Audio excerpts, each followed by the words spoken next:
ಸಿಕ್ಕಿದೆ ಅವನಿಗೆ ಬ್ಲಡ್.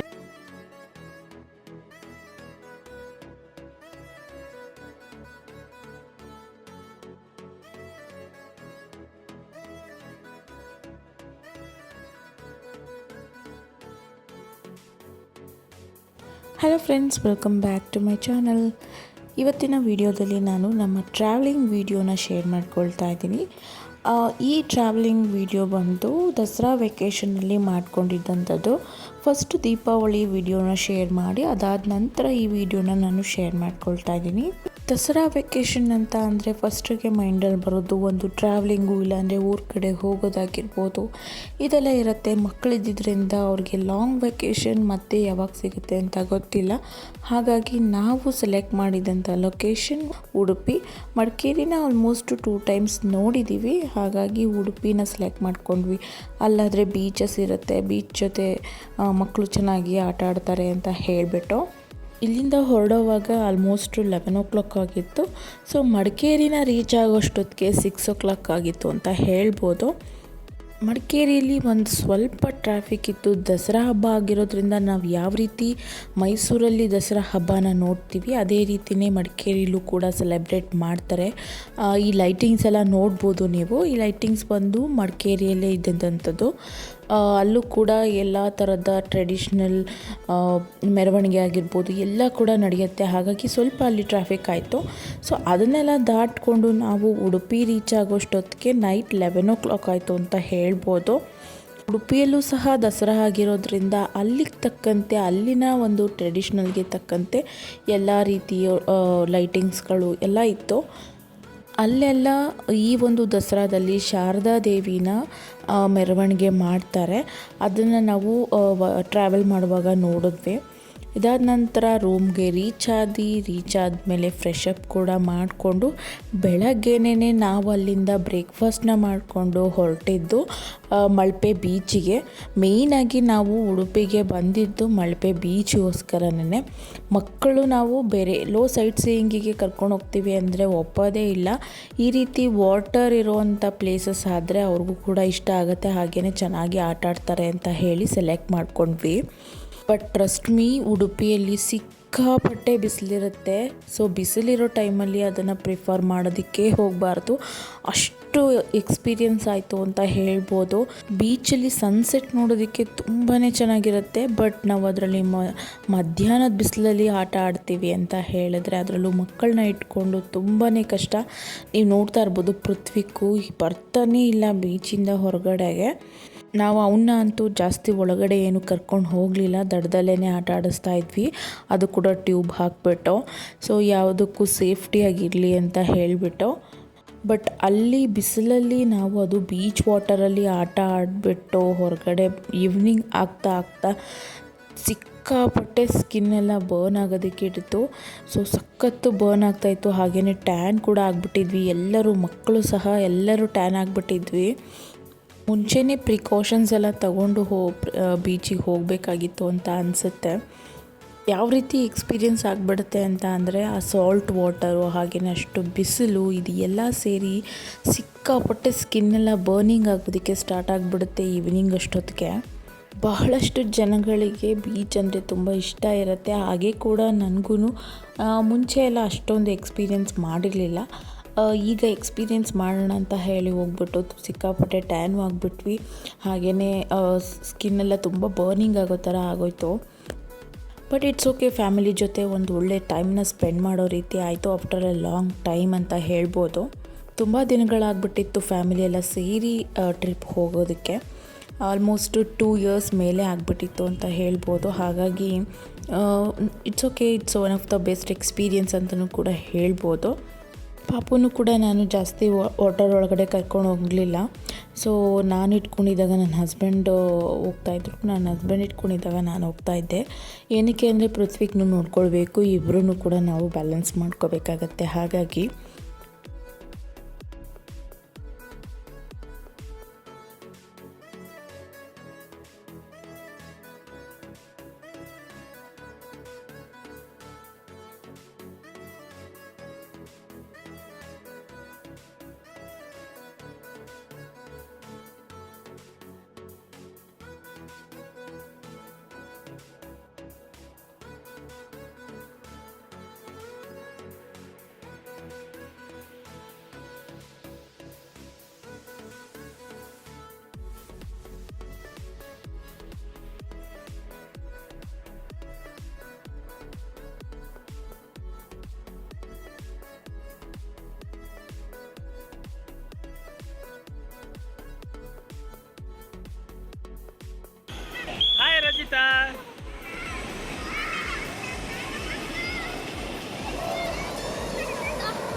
ಇಲ್ಲಿ ಎಲ್ಲರೂ ಇಲ್ಲಡಿ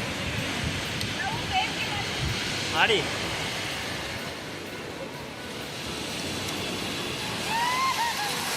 ಏಯ್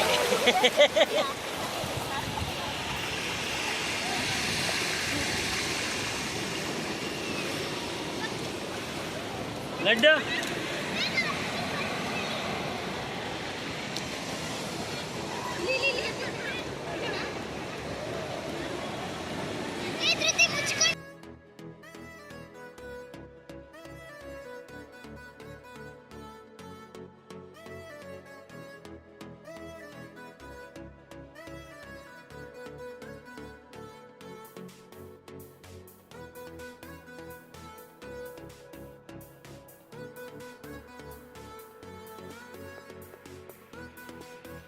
ಆಲ್ಮೋಸ್ಟ್ ಅವತ್ತಿನ ದಿನ ಎಲ್ಲ ಬೀಚಲ್ಲೇ ಕಳೆದ್ವಿ ಅಂತ ಹೇಳ್ಬೋದು.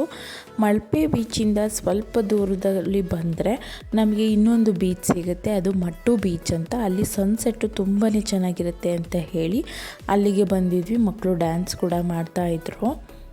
ಬೀಚಲ್ಲಿ ಸನ್ಸೆಟ್ ನೋಡೋದು ತುಂಬಾ ಚೆನ್ನಾಗಿರುತ್ತೆ ಅಂತ ಹೇಳ್ಬೋದು. ಅದೇ ರೀತಿ ಒಂದು ಒಳ್ಳೆ ಎಕ್ಸ್ಪೀರಿಯನ್ಸ್ ಆಯಿತು ಅಂತ ಹೇಳ್ಬೋದು ಬೀಚಲ್ಲಿ. ಅವತ್ತಿನ ದಿನ ಎಲ್ಲ ಹೇಗೆ ಹೋಯ್ತು ಅಂತಲೇ ಹೇಳೋದಕ್ಕಾಗೋದಿಲ್ಲ. ಒಂದು ಕಂಪ್ಲೀಟ್ ಡೇ ಪೂರ್ತಿ ನಾವು ಬೀಚಲ್ಲೇ ಕಳೆದಿದ್ದಂಥದ್ದು ತುಂಬಾ ಒಂದು ಒಳ್ಳೆ ಎಕ್ಸ್ಪೀರಿಯನ್ಸ್. ಸೊ ಇದಾದ ನಂತರ ನಾವು ಮತ್ತೆ ರೂಮಿಗೆ ಹೋಗಿ ಊಟ ಮಾಡಿಕೊಂಡು ಅದಾದ ನಂತರ ಬೆಳಗ್ಗೆನೇ ಎದ್ದು ಸ್ನಾನ ಎಲ್ಲ ಮುಗಿಸ್ಕೊಂಡು ಅದಾದ ನಂತರ ಉಡುಪಿಗೆ ಬಂದಿದ್ದೀವಿ. ಅಂದರೆ ಉಡುಪಿ ಶ್ರೀ ಕೃಷ್ಣನ ದೇವಸ್ಥಾನಕ್ಕೆ ವಿಸಿಟ್ ಮಾಡದೆ ನಾವು ರಿಟರ್ನ್ ಬರೋದಕ್ಕಾಗೋದಿಲ್ಲ. ಹಾಗಾಗಿ ಬೆಳಗ್ಗೆನೇ ದೇವಸ್ಥಾನಕ್ಕೂ ಕೂಡ ವಿಸಿಟ್ ಮಾಡಿದ್ವಿ. ಅದು ಹಾಲಿಡೇ ಸೀಸನ್ ಆಗಿರೋದ್ರಿಂದ ಸಿಕ್ಕಾಪಟ್ಟೆ ರಶ್ ಇತ್ತು ಅಂತಲೇ ಹೇಳ್ಬೋದು.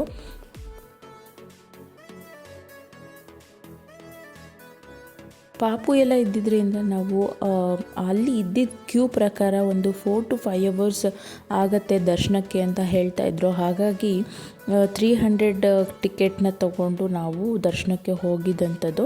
ನಮಗೆ ಒಂದು ವಿತಿನ್ ಹಾಫ್ ಆನ್ ಅವರಲ್ಲೇ ದರ್ಶನ ಕೂಡ ಆಯಿತು. ತುಂಬಾ ಪೀಸ್ಫುಲ್ಲಾಗಿ ನಮಗೆ ಕೃಷ್ಣನ ದರ್ಶನ ಕೂಡ ಆಯಿತು ಅಂತ ಹೇಳ್ಬೋದು.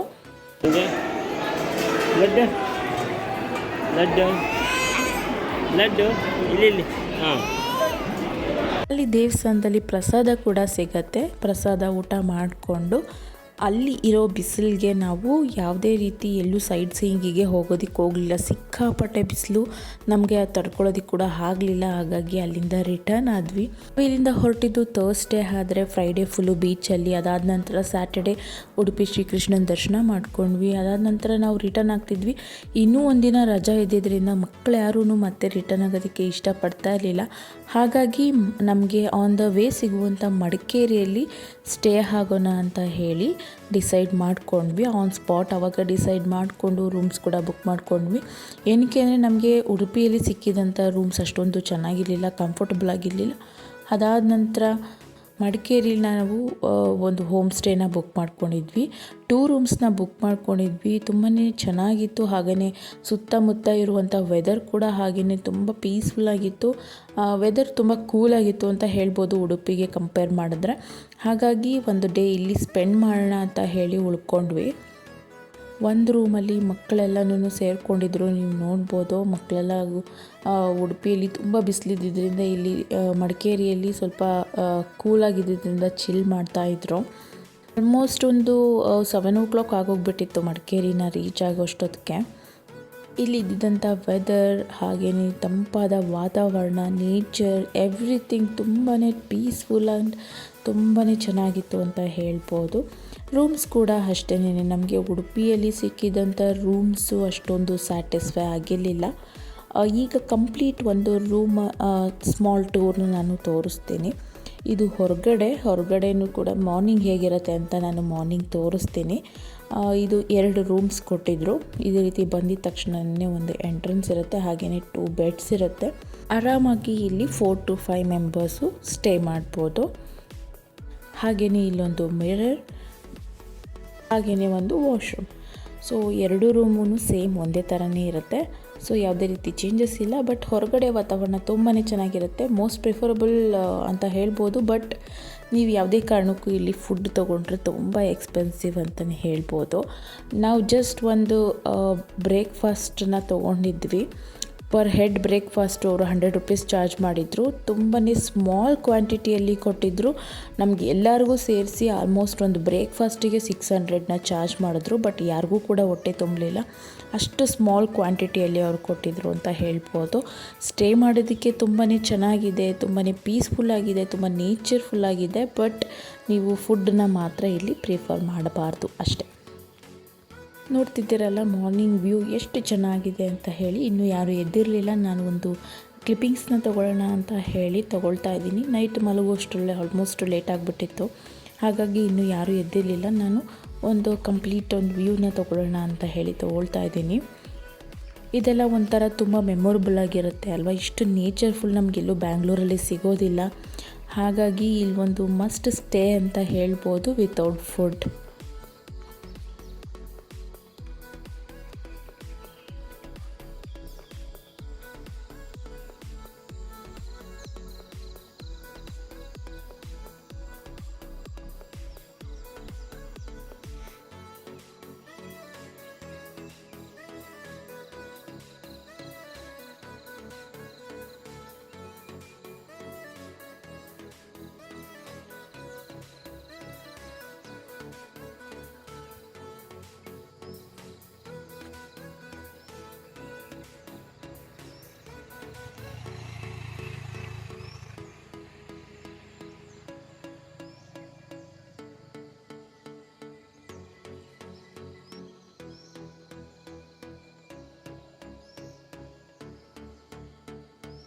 ಇದಾದ ನಂತರ ಎಲ್ಲರೂ ಎದ್ದಾದ ನಂತರ ನಾವು ಬ್ರೇಕ್ಫಾಸ್ಟ್ನ ಮುಗಿಸ್ಕೊಂಡ್ವಿ. ಲಡ್ಡು ಮಾತ್ರ ಮಲ್ಕೊಂಡಿದ್ಲು. ಸೊ ಬ್ರೇಕ್ಫಾಸ್ಟ್ನ ಮುಗಿಸ್ಕೊಂಡು ಹಾಗೇ ಒಂದು ಸ್ವಲ್ಪ ಹೊತ್ತು ಮಕ್ಕಳು ಆಟಾಡ್ತೀನಿ ಅಂತ ಹೇಳಿ ಆಟಾಡ್ತಾಯಿದ್ರು. ಬೆಳಗ್ಗೆನೇ ಬ್ರೇಕ್ಫಾಸ್ಟು, ಅದ್ರ ಜೊತೆಗೆ ಒಂದು ಗ್ಲಾಸ್ ಆಫ್ ಕಾಫಿ, ಅದ್ರ ಜೊತೆಗೆ ನೇಚರ್, ತುಂಬಾ ಚೆನ್ನಾಗಿತ್ತು ಎಕ್ಸ್ಪೀರಿಯನ್ಸ್ ಅಂತ ಹೇಳ್ಬೋದು. ಬಟ್ ಹೇಳ್ದಂಗೆ ಬ್ರೇಕ್ಫಾಸ್ಟ್ ತುಂಬಾ ಕಾಸ್ಟ್ಲಿ, ಪರ್ ಹೆಡ್ 100 ಹೇಳ್ತಾರೆ. ಇಟ್ಸ್ ನಾಟ್ ವರ್ತ್ ಅಂತ ಹೇಳ್ಬೋದು.